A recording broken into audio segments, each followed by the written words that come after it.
क्या आपने कभी नोटिस किया है, अगर गर्मियों के टाइम में दूध को खुला छोड़ दिया जाए तो उसका क्या हाल होता है? कुछ इस प्रकार का, दूध खट्टा हो जाता है। क्या आपने कभी ये भी नोटिस किया है, ग्रेप्स फर्मेंट हो जाते हैं तो वो कैसे दिखते हैं और फर्मेंटेशन की प्रोसेस होती क्या है असल में, उसमें होता क्या है ऐसा जिससे ग्रेप्स खाने लायक नहीं रहते? और जो हम खाना बनाते हैं, कुकिंग करते हैं, उसमें क्या प्रोसेस होती है? पहले एक आलू जो हम कच्चा नहीं खा सकते हैं, बाद में वो पक जाता है, तो इस तरह के चेंजेस ये क्या कहलाते हैं? So hello everyone, welcome back to Sakshi's with Sadhana. इस वीडियो लेक्चर में हम यही सारे टॉपिक्स के बारे में पढ़ने वाले हैं। तो हम स्टार्ट करने वाले हैं class 10 science chapter 1 chemical reactions and equations. So let's start our chapter chemical reactions and equations. आप भी अपनी बुक खोल लीजिए, उससे इजी रहेगा आपको मैच करने में मैं कहाँ पढ़ा रही हूँ। Consider the following situations of daily life and think what happens when. हमें अपने आसपास की, अपनी लाइफ की जो डेली लाइफ में जो एक्टिविटीज होती है ना, उनको नोटिस करना है। और हमारी लाइफ में होता तो बहुत कुछ है और उस बहुत कुछ को हम यहाँ पर नहीं लिख सकते हैं, इसलिए हमने कुछ जनरल पॉइंट्स लिए हैं जो कि इस प्रकार है। Milk is left at room temperature during summers. One by one हम इन्हें डिस्कस करते जाएंगे। अगर मान लीजिए जो दूध होता है उसको आप गर्मियों के टाइम पे खुला छोड़ दें तो उसका क्या हाल होगा? आप जानते हैं ना इसका आंसर, दूध खराब हो जाएगा, फट जाएगा, खटास आ जाएगी उसमें। An iron tawa or pan or nail is left exposed to human atmosphere. मान लीजिए लोहे का कोई तवा है जिसपे आपकी मम्मी रोटी बनाती हैं, या फिर लोहे का पैन हो, या फिर आयरन नेल हो। आयरन नेल का मतलब होता है कील, जिसको हम दीवार में ठोकते हैं, उस पे तस्वीरें टांगते हैं, नेल उसे कहा जाता है। तो वो भी लोहे की बनी रहती है। अगर उसे हम ऐसे एटमॉस्फेयर में खुला छोड़ दें जहां पर ह्यूमिडिटी है, ह्यूमिडिटी मतलब नमी है, ऑक्सीजन में मॉइस्चर मौजूद है, तो वो कैसा हो जाएगा कुछ टाइम बाद? पता है ना इसका भी आंसर आपको? आई एम श्योर आपको पता है। कई बार आप लोगों के साइकिल के साथ भी ऐसा होता होगा, यानी कि जंग लग जाती होगी। जंग लगना, जिसको हम इंग्लिश में कहते हैं रस्टिंग। नेक्स्ट है ग्रेप्स गेट फर्मेंटेड। कई बार हम जो अंगूर लेके आते हैं मार्केट से, वो खाने लायक नहीं रहते, फर्मेंट हो जाते हैं। और उन फर्मेंट ग्रेप्स को हम खा नहीं सकते, वो फ्रेश नहीं रहते, काफी पिलपिले से हो जाते हैं, उनमें से झाग आने लगता है, बेकार से हो जाते हैं। लेकिन हाँ, एक और चीज आपको बताती हूँ कि जो वाइन बनती है उसे बनाने के लिए ग्रेप्स को फर्मेंट ही किया जाता है। फूड इज कुक्ड, ये तो बहुत ही कॉमन चीज है जो डेली ही 3-4 बार घर में होती रहती है, अलग अलग तरीकों से। कभी कुछ बनता है, कभी कुछ बनता है। तो पहले कोई भी चीज एक वेजिटेबल होती है, आलू होते हैं, टमाटर, प्याज, और उनको हम हीट देते हैं, कुछ मसाले उसमें डालते हैं, स्पाइसेस, एंड एक बहुत अच्छी सी करी, एक डिश बन के तैयार हो जाती है। और जो आलू पहले हम नहीं खा पा रहे होते हैं, उसको बाद में हम बड़े चाव से खाते हैं। टोटली जो टेस्ट होता है, टेक्सचर होता है, वो चेंज हो जाता है। तो ऐसा क्यों होता है?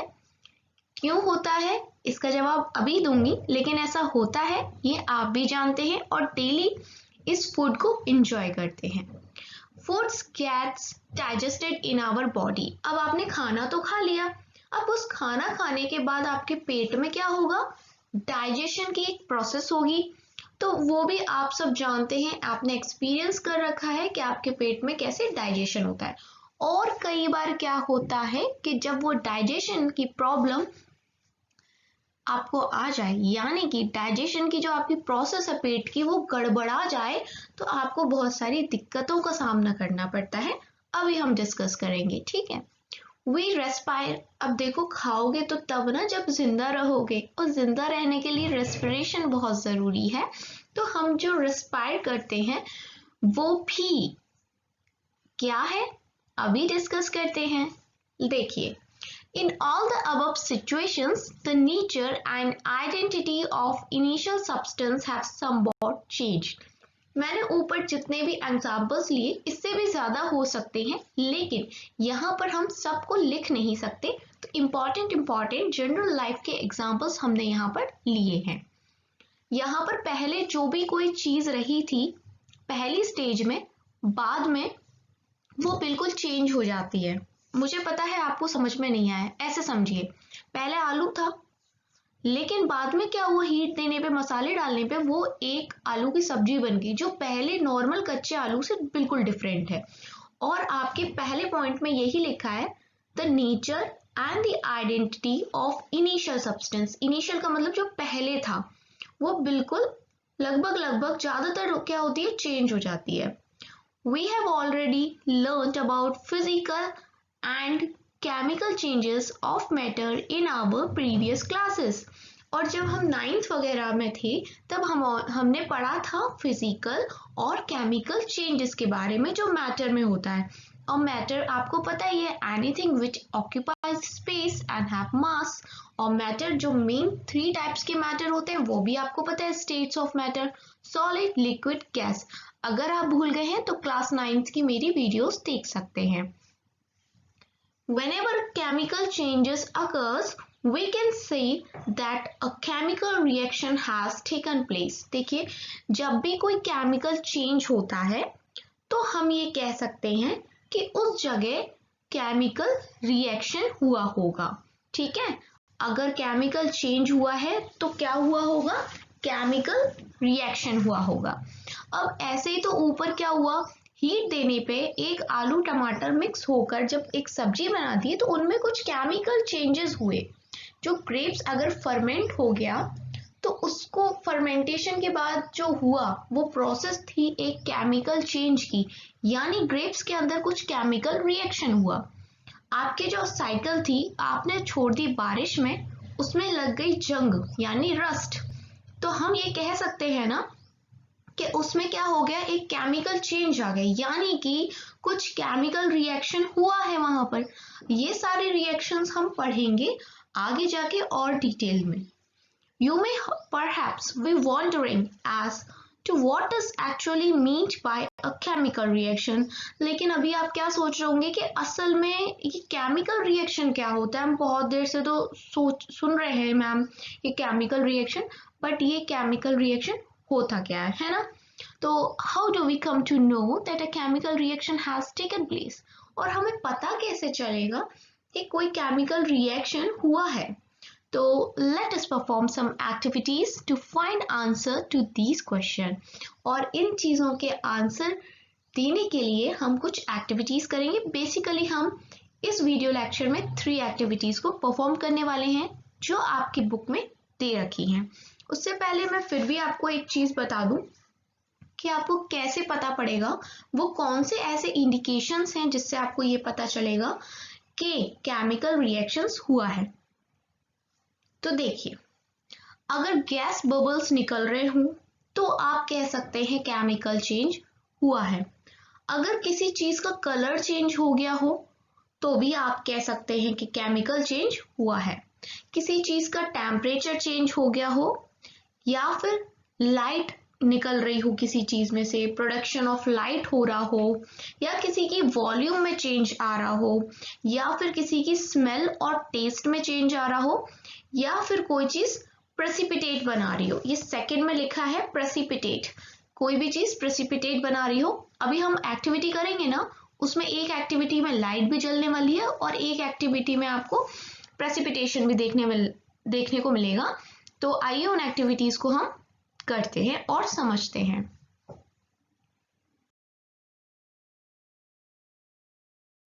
एक्टिविटी 1.1, तो इसमें जो आपके लिए क्वेश्चन दिया हुआ है, it is very important to read and follow this instruction.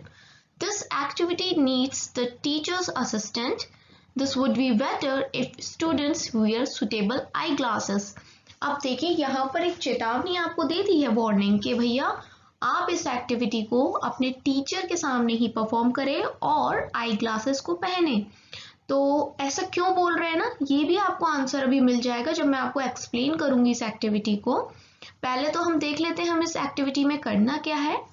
हमें करना है clean a magnesium ribbon about 3 to 4 centimetre long bye rubbing it with sandpaper. हमें क्या लेना है, एक मैग्नीशियम रिबन लेना है और लगभग वो कितना लंबा होना चाहिए, 3 से 4 सेंटीमीटर लंबा, और उसको हम घिस घिस के सैंड पेपर से साफ कर लेंगे।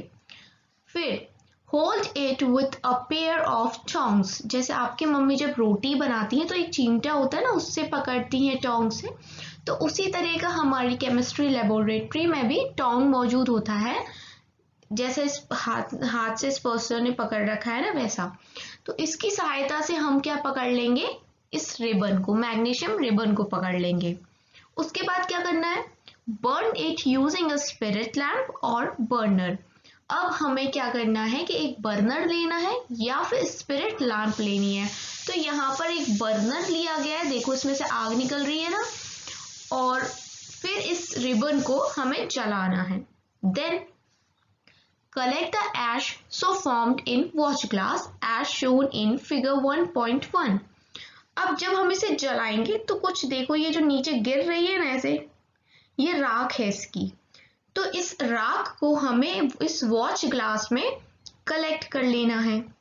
Burn the magnesium ribbon keeping it away as far as possible from your eyes. देखिए पहले भी उसने ये बोला कि आप आई ग्लासेस पहनो, और बाद में भी वो ये कह रहा है कि जितना हो सके इस काम को थोड़ा अपनी आंखों को संभालते हुए, दूर रखते हुए आपको ये काम करना है। अब ये पूछ रहा है व्हाट डू यू ऑब्जर्व। तो पहले मैं आपको बता दूं कि पहली चीज इसने जो करी, मैग्नीशियम रिबन को इसने अच्छे से घिसा है सैंड पेपर से। वो इसलिए क्योंकि जब मैग्नीशियम रिबन ऐसे हाईली रिएक्टिव होता है और जब वो बाहर ऐसे रखा होता है ना, तो उस पर कोटिंग आ जाती है ब्लैक लेयर की, जो कि ऑक्सीजन की वजह से आ जाती है। तो उस कोटिंग को हटाने के लिए हम इसे सैंड पेपर से साफ करते हैं। फिर तो सब कुछ सिंपल ही हुआ ना, जलाया, राख बनाई और इस राख को हमने कलेक्ट कर लिया। लेकिन अब बात यह आती है कि बार बार आईज को दूर रखने की बात क्यों की जा रही है, आई ग्लासेस पहनने की बात क्यों की जा रही है, क्योंकि जब हम इसको जलाएंगे ना तो इसमें से बहुत ही खतरनाक डेज़लिंग लाइट निकलती है जो कि हमारे अंधा तक कर सकती है। इस वजह से इस एक्टिविटी को परफॉर्म करने से पहले हमें आई ग्लासेस पहन लेने चाहिए। इक्वेशन जो है इस एक्टिविटी की 2Mg + O2 gives 2MgO, यानी मैग्नीशियम को जब हम ऑक्सीजन से रिएक्ट करेंगे तो हमें मैग्नीशियम ऑक्साइड मिलेगा। तो देखिए ये जो इक्वेशन है ना, ये बैलेंस्ड है। बैलेंस्ड मतलब जब आप सब्जी खरीदने जाते हैं, तराजू होता है, तो उस पे दोनों चीजें बैलेंस करके वो आपको तोल के देता है। तो उसी प्रकार हमें जो ये केमिकल की इक्वेशन है पूरी, इसको भी बैलेंस करना जरूरी है। बैलेंस मीन्स Mg अगर यहाँ पर 2 दिख रहे हैं तो यहाँ भी Mg 2 ही होने चाहिए। अब देखिए ये जो 2 अगर इस साइड लिखा है ना, तो वो Mg में भी मल्टीप्लाई होगा और ऑक्सीजन में भी। तो यहाँ पर ऑक्सीजन भी 2 हो गए और यहाँ भी 2, यानी कि ये एक बैलेंस्ड केमिकल इक्वेशन है। लेकिन ये पहले ऐसी नहीं थी, ये पहले ऐसी थी जैसी अब आपको दिख रही है, Mg + O2 gives MgO। बाद में हमने इसको जब क्या कर दिया, बैलेंस्ड कर दिया, तब हमने Mg के आगे 2 लगा दिया और MgO यानी मैग्नीशियम ऑक्साइड के आगे भी 2 लगा दिया। तो ये हो गई एक बैलेंस्ड इक्वेशन। जब मैं आपको दूसरी वीडियो लेक्चर बताऊंगी ना, तो उसमें आपके इस चैप्टर में पूरा बताया हुआ है कि हम किसी भी इक्वेशन को बैलेंस कैसे कर सकते हैं। तो आप बिल्कुल घबराइएगा मत अगर आपको नहीं आता तो, क्योंकि मैं आपको बताऊंगी कि हम कैसे किसी भी इक्वेशन को बैलेंस कर सकते हैं। अब हमारा काम ये है कि हम आगे बढ़े। एक्टिविटी 1.1 सारी समझा चुकी हूँ, लेकिन फिर भी जो बुक में लिखा है वो हम पढ़ लेते हैं। You must have observed that magnesium ribbon burns with a dazzling white flame and changes into white powder। तो आपने ऑब्जर्व करा होगा खैर यहाँ तो मैं आपको ऑब्जर्व करके नहीं दिखा सकती, लेकिन अगर आपने स्कूल में किया हो, वैसे कोविड के चलते आपने ना भी किया हो, बट कोई बात नहीं, इमेजिनेशन पावर को उत्पन्न कीजिए और फील करिए जो मैंने आपको बताया। तो क्या हुआ है कि मैग्नीशियम रिबन काफी डेजलिंग व्हाइट फ्लेम के साथ जला और बाद में राख में कन्वर्ट हो गया। दिस पाउडर इज, और वो जो राख है वो क्या है, वो मैग्नीशियम ऑक्साइड है। It is form due to the reaction between magnesium and oxygen present in air. और ये जो रिएक्शन हमने किया ये किस किस से हुआ है, मैग्नीशियम से और ऑक्सीजन से। अब ऑक्सीजन हमने उसको दी थोड़ी ना थी कहीं से लाके, ऑक्सीजन तो एयर में थी, तो वो उसने ऐसे ही रिएक्शन कर लिया। तो अब हम देखेंगे एक्टिविटी 1.2। इसमें हमें क्या करना है, take lead nitrate solution in a test tube. हमें एक टेस्ट ट्यूब में लेना है लेड नाइट्रेट का सॉल्यूशन और दूसरे टेस्ट ट्यूब में लेना है पोटेशियम आयोडाइड का सॉल्यूशन, और बाद में हमें एक रिएक्शन परफॉर्म करनी है दोनों को मिला के। देन हमें ऑब्जर्व करना है कि क्या होता है। तो पहले मैं आपको दिखा दूं कि पोटेशियम आयोडाइड कुछ इस तरह से दिखता है जैसे आपको स्क्रीन पे दिखाई दे रहा है, और लेड नाइट्रेट कुछ इस प्रकार। तो दोनों ही वाइट क्रिस्टल्स हैं, चाहे आप पोटेशियम आयोडाइड कहिए या फिर लेड नाइट्रेट कहिए। और अब ये दोनों सॉलिड हैं तो ये रिएक्ट नहीं कर पाएंगे, इसलिए हम इनका सॉल्यूशन बनाते हैं पानी में घोल के। जैसे कि आप चीनी का घोल बना लो या नमक का घोल, उसी प्रकार हम पोटेशियम आयोडाइड और लेड नाइट्रेट का ही घोल बना लेते हैं। अब देखिए आगे ये जो आपको पीला पीला दिखाई दे रहा है ना, अभी मैं आपको बताऊंगी कि ये जो येलो येलो है ये क्या चीज़ है। दरअसल ये एक प्रेसिपिटेट है और एक रिएक्शन करते वक्त बनेगा। तो आइए इसकी रिएक्शन देख लेते हैं हम क्या होगी। तो एक्टिविटी का हम रिएक्शन देखते हैं। जब हम लेड नाइट्रेट को पोटेशियम आयोडाइड से रिएक्ट करेंगे तो हमें मिलेगा पोटेशियम नाइट्रेट और लेड आयोडाइड। अब देखिए यहाँ पर जो 2 लिखा हुआ है आपको नज़र आ रहा होगा, ये 2 इसलिए है क्योंकि जो ये लेड है, लेड की वैलेंसी है 2, और यहाँ कुछ भी नहीं लिखा हुआ क्योंकि जो नाइट्रेट है उसकी वैलेंसी 1 है। सिमिलरली Ki में यहाँ कुछ भी नहीं है, बिकॉज जो Ki है ना, Ki यानी कि पोटेशियम आयोडाइड, यहाँ पर पोटेशियम की भी वैलेंसी 1 होती है और आयोडाइड की भी वैलेंसी 1 होती है, तो दोनों 1-1 लिखना ज़रूरी नहीं है, कैंसिल कर देता है एक दूसरे को।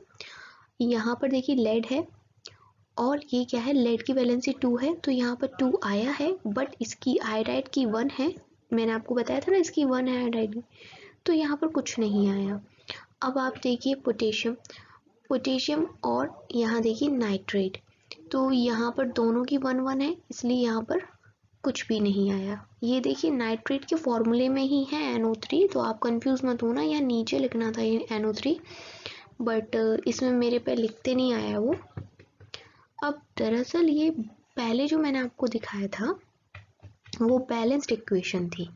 जब आप रिएक्ट करेंगे तो ये कुछ इस तरह से दिखेगी, और इसको बैलेंस करने के लिए आपको यहाँ पर 2 जैसे कि यहाँ लगाया है और यहाँ 2 लगाना पड़ेगा, तब ये बैलेंस होगी। यानी कि यहाँ 2K है तो यहाँ भी 2K, इस तरीके से ये बैलेंस होगी। और बैलेंस करना नेक्स्ट वीडियो में देखेंगे।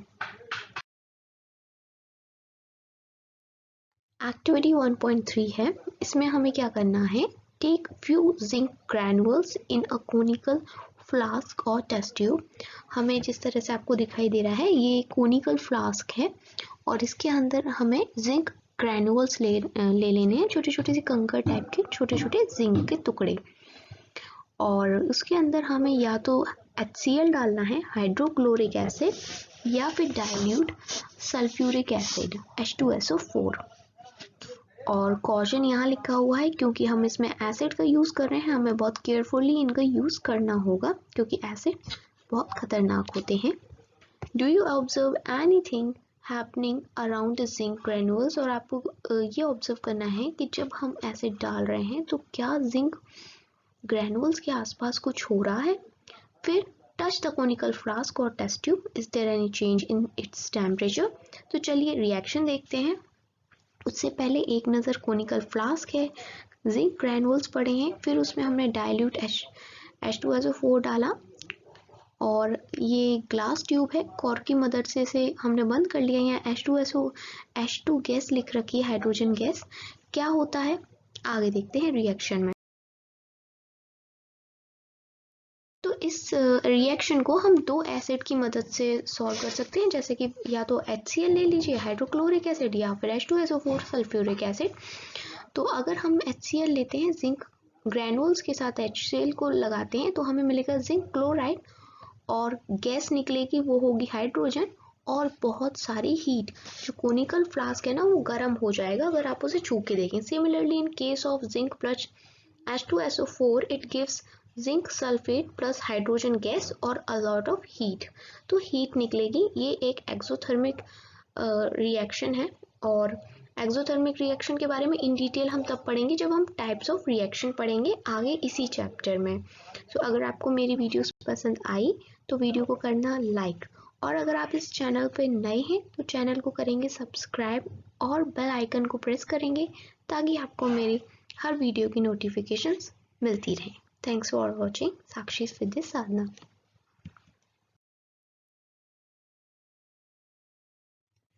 तो अब हम ये देखेंगे कि अभी हमने जो 3 एक्टिविटीज देखी उससे हम क्या समझते हैं। From the above 3 activities we can say that any of the following observation help us to determine whether a chemical reaction has taken place। जैसा मैंने आपको कुछ इंडिकेटर्स बताए थे स्टार्टिंग में, जिससे आप ये पता कर सकते हैं कि केमिकल रिएक्शन हुआ है कि नहीं। और इन वीडियोस में हमने देखा स्टेट बदली है, चेंज क्या हुआ है, एक स्टेट में चेंज आया है, चेंज इन कलर हुआ है, इवोल्यूशन ऑफ गैस हुई है, H2 गैस निकली थी ना, चेंज इन टेम्परेचर जो अभी हमने रिसेंट की देखी उसमें टेम्परेचर का भी चेंज होता है। तो as we observe the changes around us we can see that there is a large variety of chemical reactions taking place around us. तो हम जो ऑब्जर्व करते हैं ना चेंजेस होते हुए हमारे आसपास के वातावरण में, तो हम कह सकते हैं कि यहाँ पर वैरायटी ऑफ केमिकल रिएक्शंस हैं जो हमारी आसपास होते रहते हैं। We will study about various types of chemical reactions and their symbolic representation in this chapter। और ये सारी chemical reactions and their symbolic representation मैं आपको नेक्स्ट वीडियो में बताऊंगी। तब तक के लिए bye bye. Thanks for watching Sakshi's with Sadhana.